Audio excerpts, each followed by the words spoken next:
The whole idea is that these connection calls are really different than anything else that we've ever experienced, and we're all really great salespeople, but once they come to us and we have that conversation, it is very challenging and different than any other lead source we've ever had before. So what we've done is we have a really proven track record of working with all of the partners across the country who have a high conversion and have seen substantial success. We pulled these best practices from them. So it's not just Zillow providing best practices, it's from the partners and agents. And so at the beginning of the call, what I always tell everybody is that consumer thinks that you're calling them. So they've called us or they reached out to us about a property. We got in touch with them. However, by the time that we actually get them on the phone, it might be a couple hours later. It might be a day later, right? So from the time that they submitted that inquiry to the time that we get in touch with them, we're calling them out of the blue. They might be taking their kids to school. They might be running to a showing, or not running to a showing, running errands or whatever, right? So when we call them, we want to make sure that we have, just like if you're calling anybody, you have a really strong opener because they're not anticipating that call. And so that first 30 seconds of the call, I always say it makes it or breaks the call. And this is going to increase the amount of people you work with and increase your conversion or decrease it. So this is what really comes down to everything right here is this first 30 seconds of the call. So important to have a strong opening out of the gates. Say your name, brokerage that you're with, and let them know the area that you focus on so they know that you have boots on the ground. And then you want to go straight into the appointment. You want to avoid things like asking, how are you? What questions do you have? I saw you're interested in this property and pausing. All those things are going to deter you. The whole idea is staying in control of the call and staying on the train track and not getting off, doing anything that will deter you off. So it should sound like, hey Raul, this is Britt. I'm your local Zillow Premier agent in X market. I saw that you're interested in 123 Main Street. I'd love to show you this property. When's the soonest you can pop over to go see it?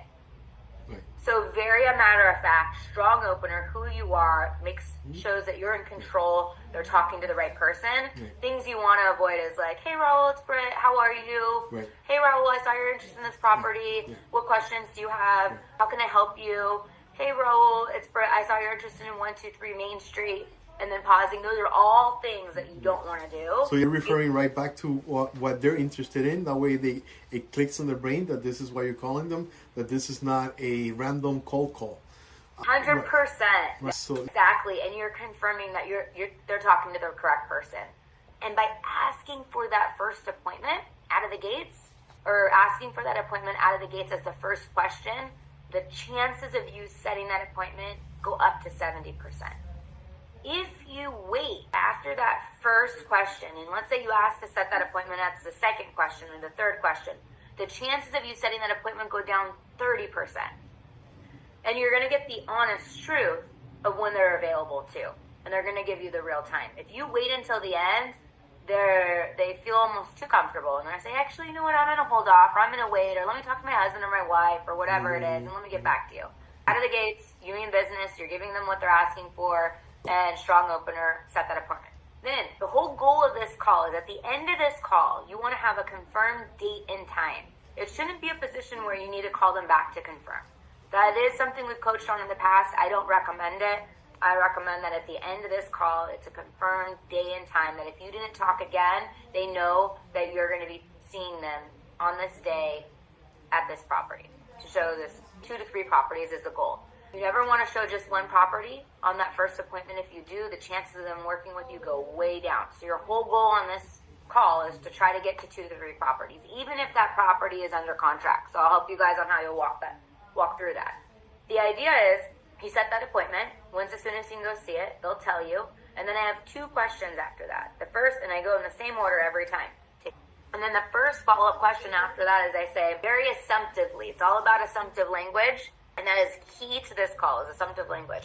The next thing you're going to ask, and then the first question you want to ask is very assumptively, and that is key, is being assumptive this whole time, no passive language. Staying as the driver is, let me ask you, what other properties did you see you want me to check on for you? Not, are there any properties? Do you want to see? What other properties did you see?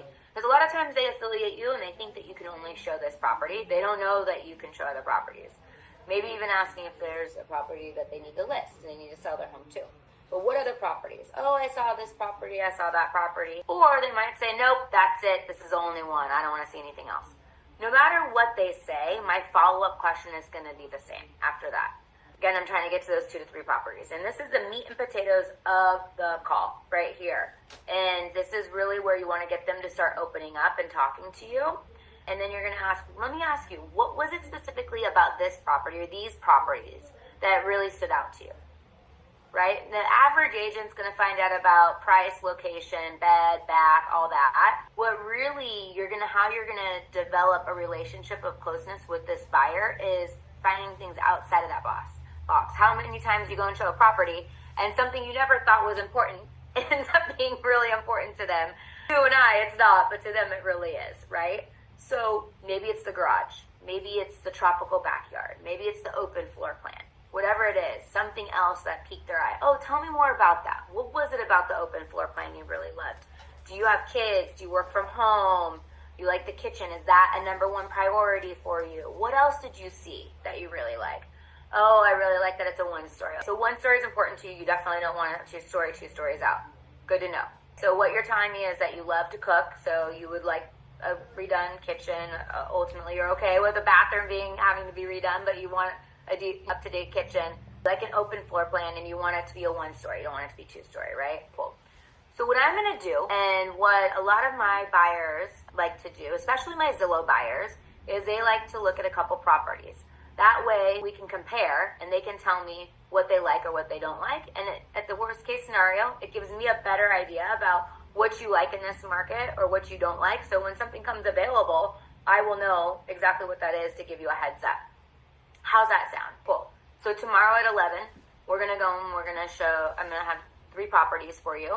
I'm going to send you a text message. It's going to have my information on it, my virtual card. And then I'm also going to send you the first property that we're going to start at tomorrow. So really looking forward to talking with you. If you see any other properties from now until then, please let me know. We can add those to the list, but let's allocate 45 minutes. I'll probably go into Starbucks before. I'll text you to see if there's a coffee that you want or anything, but I'll see you tomorrow at 11. I'll text you the property here shortly. So then that's the bulk of that first call. A lot of times that first property that my buyer or my agent goes and shows isn't even the first property that they inquired on. So even if it's under contract, even if it's not available, even if it's a lot in land, whatever the circumstance is, focus on the buyer, not the property, of what they like, and try to get to those 2 to 3. As far as, are you guys required, because I have the West Coast, are you guys required to have signed agreements before you go? Yeah. So from there, a lot of my people will just bring that with them and do it at the property. Right.